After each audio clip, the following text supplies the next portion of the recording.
তো আজকে আমি জাপানের একটা খাবার টেস্ট করব। এটা হচ্ছে নিহন্ন কারে আগে দেশ, মানে হচ্ছে জাপানের একটা খাবার কারে আগে। এটা এটা আলুর মতো, কিন্তু এর ভিতরে অন্য কিছু আইটেম হয়তো থাকতে পারে। তো এটারে আর কি তেলে বাচ্ছে। তো আমাদেরকে দিল আজকে খাইতে, আমাদের লাঞ্চের টাইম।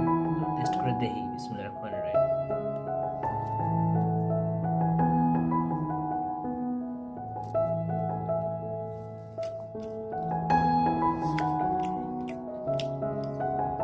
এটা হচ্ছে ভাজা মাংসের মতো, বুঝছেন?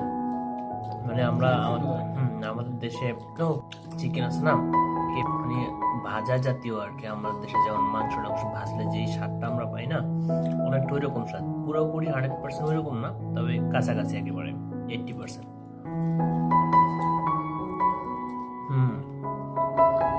তখন মজা।